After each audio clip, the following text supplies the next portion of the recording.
right, welcome back to Jeff Koinange Live. What a wonderful debate we're having today on the state of the nation. 33 days and 33 nights to go before the general election. August 8th is looming. We're asking you a question earlier on. Was it right for the two principals to opt out of the presidential debate? It's split right down the middle. 50% of you say yes, 50% of you say no. If you're just joining us, I have two brilliant lawyers in the house, and I tell you, they're cracking at it. Dr. PLO Lumumba and Kamotho Waiganjo, both in the house. We're going to go to the counties now and see what the races are going to be looking like. Dr. straight to you. Nairobi, since we started with the gubernatorial debate in Nairobi, your thoughts about Nairobi? How's it going to pan out? I was here in 1974. I was in Jericho and Eastlands where I grew up. Pathetic. I was in Kibera yesterday. Pathetic. Garbage collection, sewage, the roads, Westlands, the roundabout has been blocked for the last 4 years. Nothing is functioning. The current administration has performed disastrously. But we have choices. We have 4 individuals, and unfortunately, I don't think that those 4 individuals, in my view, are what Nairobi need. But that is who we have.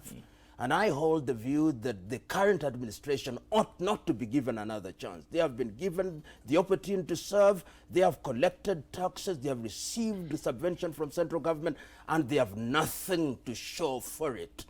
I do not know what Peter Kenneth represents. He was in Gatanga, and he did his bit there, Sonko, and there is a sense in which if Miguna were to defang some of his statements, he has an idea of what ought to be done. In fact, in that debate, if Miguna had not degenerated, and he's my friend, into very direct insults, out of the 4, he's the one who appears to know what ought to be done. Unfortunately, because he's running as an independent and because of the configuration of the Jubilites and the Nasserites, he's possibly not going to perform as well as he should. But Nairobi deserves better. Yeah. And what we are telling people is to go out there and do what you must. But unfortunately, we'll not get what we need. Perhaps we are going to get what we deserve, because we are in the business of looking at the wrong things in determining who ought to be given the opportunity to serve. Mwalimu Nyerere used to say, uongozi ni kitu kitakatifu. Choose men and women who are going to be servants. We must begin as a nation and as Nairobians to do that. Garbage collection. Yeah. Let me leave it there. But I look forward to the day, perhaps after this election cycle, when men and women who love and know Nairobi will come forth in 2022. 2017 is not our year of liberation. It is our year of agony, unfortunately. You see, other than political loyalty, I do not know any single Nairobian who can point to anything significant that the county government of Nairobi has done in the last 5 years. Anything significant. What about At least there was the grass. What about e-collection? You know, the e-collection of everything from parking tickets to... E-collection is not a service. That is a tax. You can never pride yourself that you collected money from people. It is how you used it. So what you want, so the issue, the pride is not how efficient the collection is. It is how effective the usage is. Absolutely. Yeah, that is actually the problem. And you know, Nairobi is the capital of the continent. I think we only compete with South Africa, with Johannesburg and Cape Town. I mean, for us to be in the state where we are struggling with even just basic issues like garbage collection, you know, where we are struggling with issues of just basic management of traffic. When I was coming here, it took me like an hour to just travel a short distance. Yeah. A lot of those is just very basic management. There are some circles that were once drawn along the roads. Nobody even knows what. I think that's the only thing the county government did. So we have a challenge. Is our solution in the other candidates that have offered themselves? I don't know, but it's definitely not in the current administration. Yeah. But perhaps we give the other candidates the benefit of doubt. Yeah. That is my argument, that this particular administration has failed so dismally. How much worse can it get? That there is wisdom in considering the other candidates and giving them the benefit of doubt, and perhaps they can deliver. Look at even matters as mundane as the grass that was planted with so much fanfare. It has now dried out. The traffic lights don't work. The traffic marshals have disappeared. Yes. And it pains one that is the situation in, as he says, the capital city of East Africa. These men and women have done a great disservice. Do you know people used to get arrested for walking on that grass? Oh yes, oh, yes. And you see, here's the thing. Okay, no, let's move on. This is going to get depressing. Yeah. PLO mentioned the independent candidates. He mentioned in particular, and the one that sticks out the most, obviously, is Miguna. Let's go next door to Kiambu, where the incumbent lost in the nomination and went independent. Does he have a chance? Does William Kabogo have a chance? I have my very serious doubts. I think the issues that informed the anti-Kabogo sentiment are still live, and they were significant. Now, I know he's done a very huge makeover. Now, part of that was propaganda, of course, but he's done a huge makeover. Whether it will convince the candidates, the citizens to vote for him, I'm very doubtful. There's also the whole question of Jubilee. Don't forget that this is the president's county, and the president message resonates that he's the Jubilee presidential candidate. And so I see that the Jubilee wave will help Waititu. And the very significant anti-Kabogo wave. Remember that a lot of people who went for nominations, and I have many friends who went for nominations in Kiambu, did not go to vote for Waititu. They went to vote against Kabogo for whatever reason. And I don't live in Kiambu, so I don't know the reason why. But there's and I'm not sure that enough has been done to undo that. The sad thing is that when it comes to service provision, William Kabogo is actually one of the better governors. That's one of the ironies of democracy. William Kabogo has been one of the better governors in some respects. And so it's but that's electoral, that's democracy. Yeah. Speaking of democracy, PLO, about a technocrat in the background and a street thug, for lack of a better word, in the foreground. Is that where we're going in some of these counties? But there is a sense in which we delude ourselves. The technocrat believes that upon election he'll be given the opportunity to serve as a technocrat. And that is why what I think about my good friend Nyoro in Kiambu, my good friend Igathe in Nairobi. But the political realities will be such that immediately the governor is elected, his acolytes who are streetwise will imprison him. And you, the technocrat, will be left in a lonely island where you dream about many things and you can't achieve them. But there is a sense in which if the governors who are politically savvy could allow the technocrat deputies to be the ones that drive with the technocrats who are in the CEs and other people, then that could be a good way of countering the inadequacies of these politicians with and ensuring that they are compensated for by the technocrats. But that is easier said than done. For the electorate, that I think is the selling point. I hear Sonko saying, I'm good in the streets. You don't think I'm very smart. I've brought you Igathe, who is a little smarter. I hear Waititu saying, I'm street savvy, I'm wise, I'm the Kenyan politician that you love. But Nyoro, who is more cerebral, is behind me. So what I lack, Nyoro has. And that argument appeals to the electorate for the moment. As to whether it will be the one that carries the day after we have crossed the river is another debate. But one must give people the benefit of doubt in that regard. Good point. Mombasa, 001. Can the Sultan be defeated, Kamotho, do you think? Can Hassan Omar or Suleiman Shahbal pass in the middle? I suppose you can never say it's over until it's over. I was in Mombasa this morning, and you drive through the whole of that county. There is not a single billboard of any other candidate other than Hassan Joho. Now, I don't know how that happened. There is not a single one, and there are very many. Now, does that mean that's how the election is like? I think Joho is fairly popular in Mombasa. Part of it is Jubilee also made him popular. But I think that there are some dynamics that may make it a fairly tough race. But I think it's his to lose. Yeah. I think it's generally his to lose. Yeah. PLO, you agree? I think so. There is a sense in which the Jubilee government aided him in a great way. And this happens with many administrations, that you hammer an individual and you raise his profile and he acquires a larger than life stature and he becomes a victim, and the people love victims. And he's riding on the crest of that victimhood. But there is a sense, therefore, in which one can say that he may have an easy ride and that the others may not dent is the stature that has been created largely by Jubilee. He now thinks He's some kind of demigod in Mombasa. When you listen to him talk, he thinks he's a mini president of sorts. Yeah. And there is a sense in which that also is unfortunate. Yeah.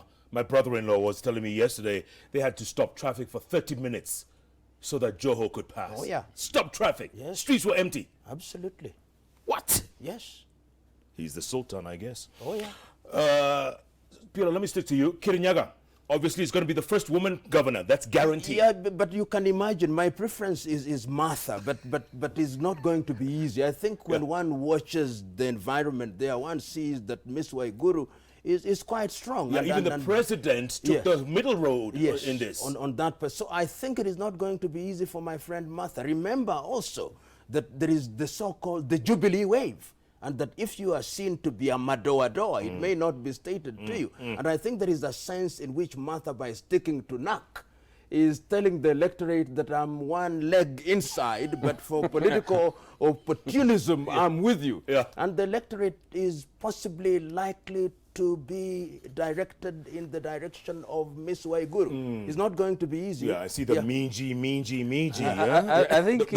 I think Mother's time, and she's a great person, but I think Mother's time is gone. I think it's minji territory. If you go to Kirinyaga, yes, even if you don't know, you will ask what is minji, because that's all they talk about. Correct. I think Mother's time is gone, and I think she still can serve in this country. I think we owe Mother the reality. She's one of those who contributed the most to us having this constitution when she was Minister for Justice.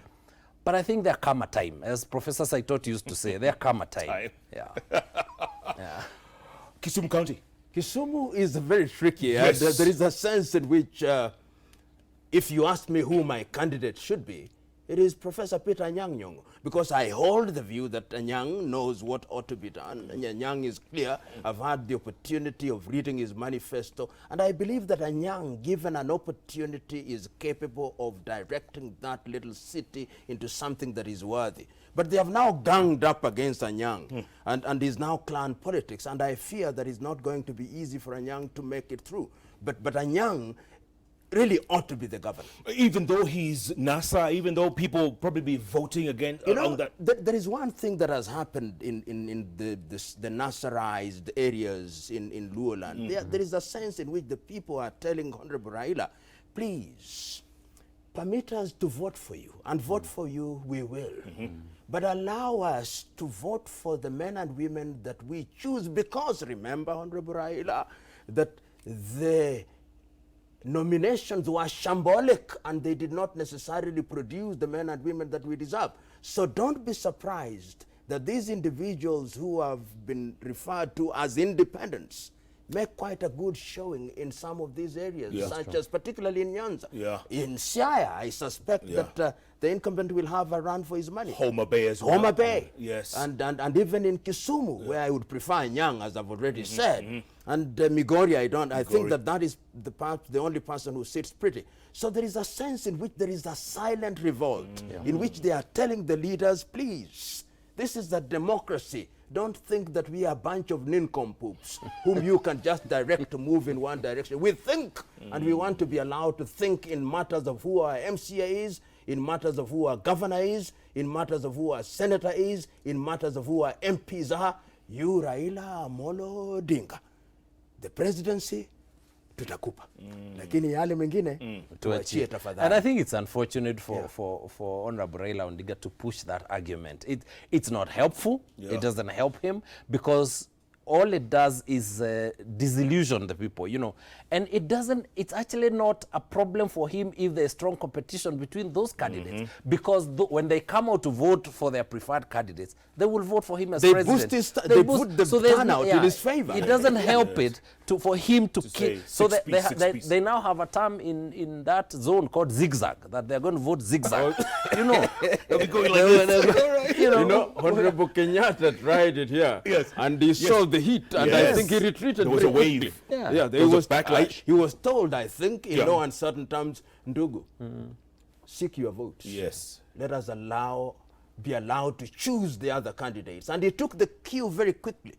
I wish Honorable Raila would take that cue very quickly and then he will salvage and help boost his base. Yeah, Kamotho, the one race I really can't understand, that's really confusing to me, is Wasinkishu, Mandago, and Buzeki. Yeah. And Buzeki was asked by his good friend, Deputy President, step aside for this guy.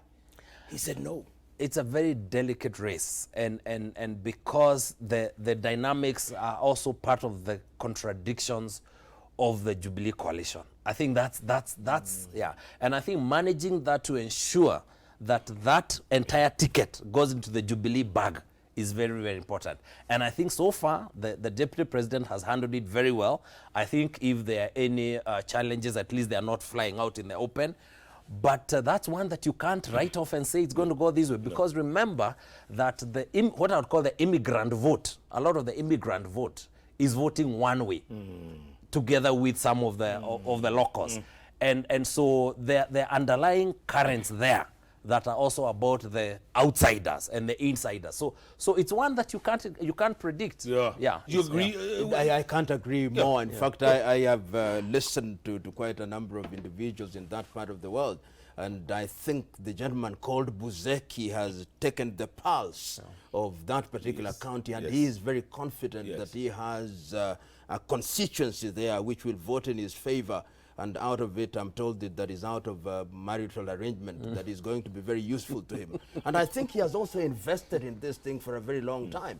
And he thinks that I can't just be shut out. It's going to be quite a close race. Too close to call. Too close to call. Another one that might be too close to call, Kamotho, is Machakos. Yeah, Machakos looked like a shoe-in for Governor Alfred Mutua. It did.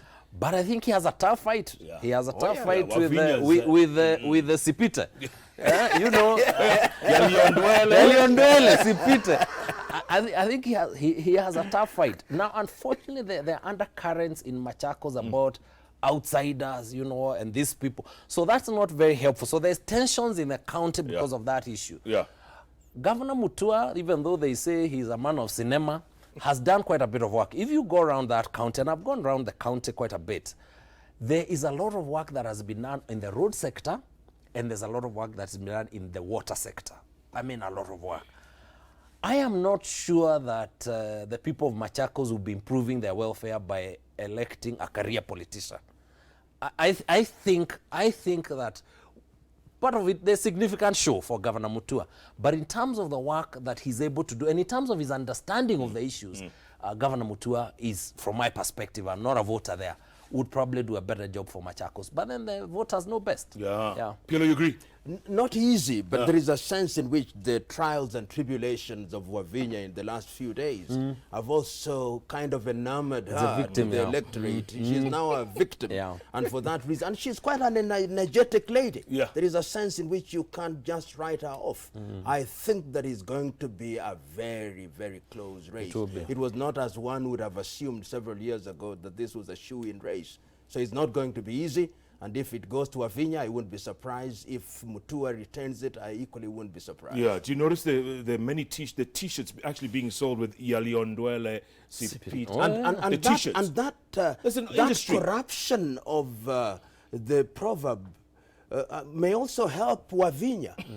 There is a sense in which that such kind of thing, Yaliondwele Sipite, may also be. In fact, if I were Wavinya at my next rally, I would say Yaliondwele Sipite. And it becomes your brand.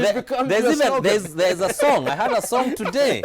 You know, there's Kamba singing now. But the danger, Jeff, on a light note, is that if we continue doing this, we are likely to forget the true proverb. What is the true proverb? Yalio Peter Sindwele. And then there's a Tugange Tuja? Tugange ijayo. Tugange. Yeah. So Kenya is in danger of thinking that the correct proverb is actually the Wavinya version. In fact, most people don't know what the joke is. No. What do you mean? What's wrong with that? Absolutely. Gentlemen, one more and then we can wind up. Bomet, one of the principals against Laboso Joyce, and you know, traditionally Jubilee stronghold, but Mashinani has been quite powerful. How's it going to pan out? Come on. I would have loved PLO to give it a whatever. Go, PLO, let me go. Yes. You know, quiet waters run deep. So in as much as there is a lot of brouhaha about the principle, for the good reason that there is a sense on the part of the Nasserites that one of the chinks in the armor of Jubilee is Bomet and that part of the Kalenjin nation, if you may. So there has been a lot of activity in Bomet, so one would assume that Isaac is going to get it. But who knows the subterranean activities of Labos? Who knows whether that wave, in its own sweet time, in its own sweet way, will provide a crest upon which Laboso may deliver. So in as much as it looks on the face of it that Isaac has it signed, sealed, and delivered, there is a sense in which you can't write off Laboso. Yeah, he could lose. Oh, very likely. He could lose. He could. I think Isaac would have won that race if he had not run away from Jubilee. I think he had won that race. Isaac has done a lot of good work in Bomet. He's again one of the other, better performing governors. I think the movement to Nassau was a miscalculation, and it made it difficult for his voter to vote for him, because then they feel like they're betraying Jubilee, which is where most of the electorate in that region is. So he may just lose it, which would be unfortunate. Wow. Yeah. No, we can't discount or not talk about Meru.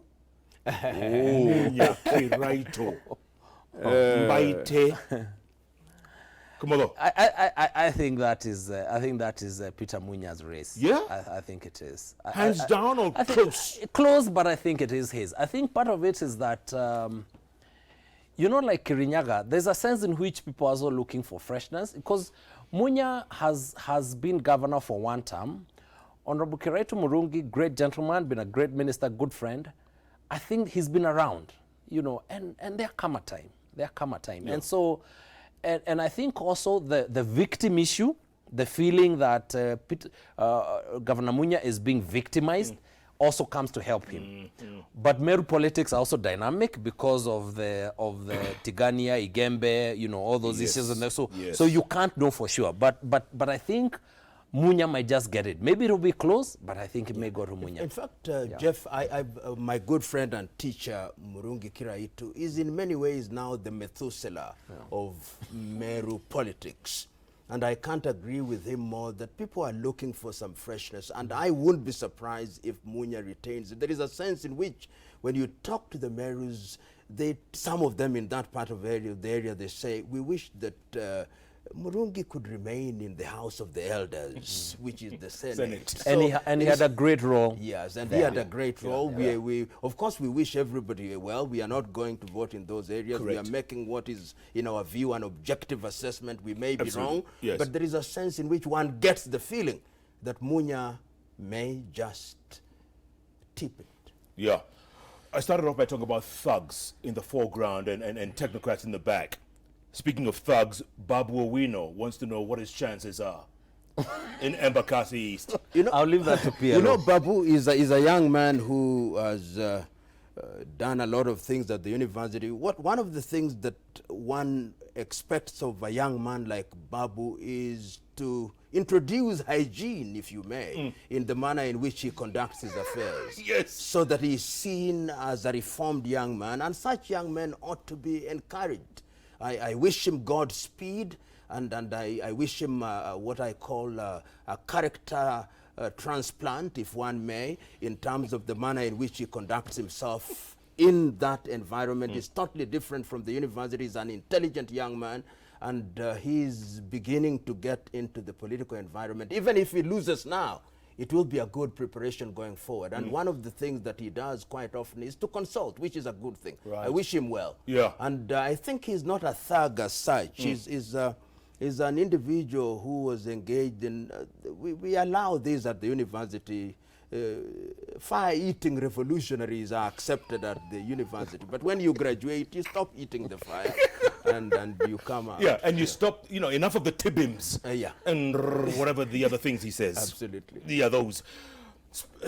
Speaking of young people, like PLO said, Kamotho, the rise of the celebrity. The Majis in Embakasi, the John Kiarias in Dagoretti, Jaguar in Starehe.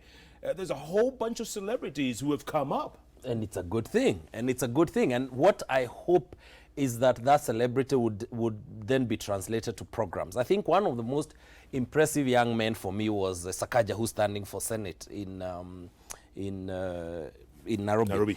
Because if you look at the nominated MPs who are able to do legislative work that was seeking to benefit young people, which is where he had been nominated in Parliament, Johnson Sakaja did a lot of work. He sponsored about 4 bills, if I'm not wrong, that were speaking to issues on procurement, on the council, the youth council, and the empowerment system. And that is what we want for these young people to be, so that the celebrity is not an end in itself. You want them to translate that to programs and to recognize that there are very many people who are looking up to them as mentors, which is why I'd agree with what PLO was saying about Babu, is that once you now transition to leadership, remember that there are also very many young people who are looking up to you as a mentor. And so in a sense, you need to now, you know, sort of be a little, pause some of the activism, the wild activism, and recognize you're now a leader that people are looking up to. But more importantly, push programs that benefit that age group that is really struggling. Yeah, but there's something we should not forget. There is also activists, the people like Boniface Mwangi in Starehe. One of the things that Boniface is doing, which is very innovative, is to ask people to donate and to contribute to his campaign. A good thing. Somebody like Okia, Okoiti, Omtata. These are individuals who have been out there, so they are graduating from this platform of criticism and saying, we have come of age. We now want to offer solutions. And I think that is a good thing. And they ought to be given the kind of oxygen of publicity that they deserve, and also the opportunity to serve. I hope that the electorate will be sufficiently discerning to give some of these individuals an opportunity to serve, and also to ensure that we create an environment where young people, young men and women grow and participate in governance. Gentlemen, before we wind up, we're going to go to the tweets and texts because we are, after all, a real-time show. But before we do that, Maina Kageni, message for you. He's still up. He has a radio station that in a few hours he's still up. He says, Jeff, I never do politics, but could PLO be available on Friday and come in and talk to Kenyans on Classic, you know, on his show?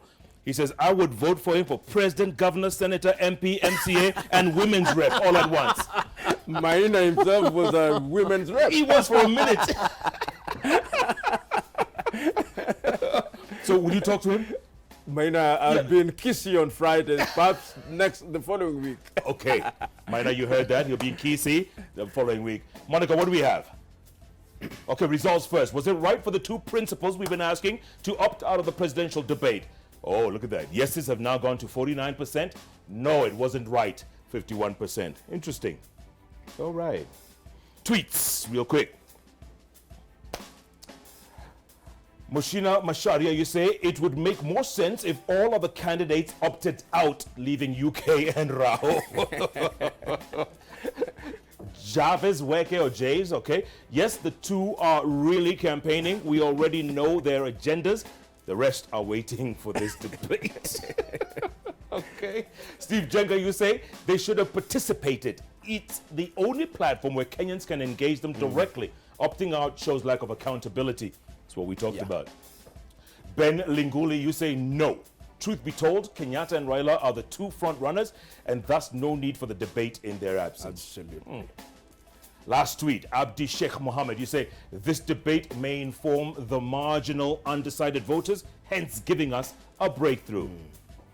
Interesting. Okay, couple of SMSs. Let's see what we have. J. Kimani Kabete, you say, let all presidential candidates instead sign a peace agreement in public so that we can avoid violence during the elections. Interesting. James, it is not right for the president and NASA presidential flag bearer not to attend the debate. They must be ready to talk to the public. Last one, Dongo, you say yes. They have already launched their manifestos. I don't see any need of attending the debate. They should be given time to work on their busy schedules. Oh, there's Facebook. We have some Facebook. All right. Thank you, Monica. Facebook. What do we have? Marco Dak, you say Kenya was heading in the right direction during the last election, but this decision from two principals will cause grave concern among the citizens. Guriu Wamiti, you say, no, they should present themselves for a more reasoned debate. other than the normal campaign propaganda and rhetoric. Last one, Stalin. Such debates have no effect on a voter's decision to vote for a given candidate in this country. Interesting. Yes. Gentlemen, closing thoughts. We're going to start with you, Kamotho. That's your camera over there. Is that the one, Monica? Yes. Carry on. Closing thoughts. We have, I think the thing to tell Kenyans is we have 33 days before they appear and make a decision about who lead them at various levels. And I think it's important that every Kenyan who has their voter ID card comes out on that day and votes, and then goes home and wait for the results. What we cannot afford is to have another, citizen against citizen fight in this country. Let us try and be peaceful, but we must also hold IEBC accountable to presenting for us a credible, reasonably fair, excellent election. We do not want one where it is contested on legitimate basis. Absolutely. Fellow Kenyans, I do not speak with the exactitude of a Jewish prophet, but I have no doubt in my mind that on the 8th of August we will have a credible election, and it is you and me sitting in different parts of Kenya who must come out and vote. And when we have voted, let us go home and ensure that we wait so that the candidate who has won the majority of the votes is declared the winner, whether it is the president, the governor, the senator, the MP, the MCA, the women's representative. Remember that Kenya is a great country, and we have a democratic and a patriotic duty to protect this country. It's the only country we have, and I have no doubt in my mind that you fellow patriots will make that happen.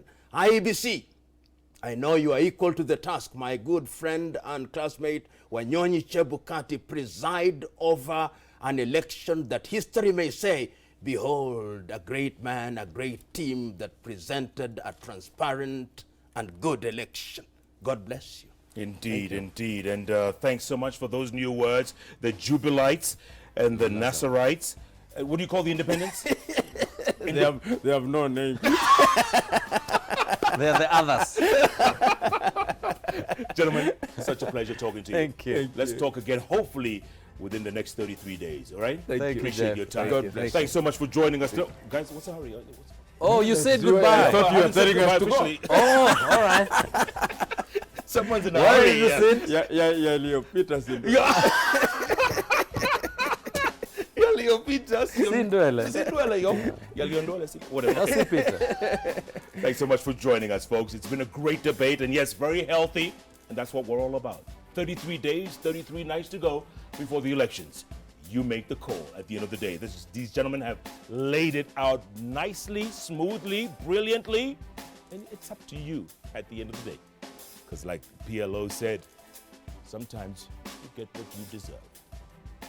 Thanks so much for joining us. Every Wednesday, you know it's those three letters on the keyboard that follow each other, J-A-L, right here on Citizen Television. Again, thanks for joining us. Good night, good luck, God bless.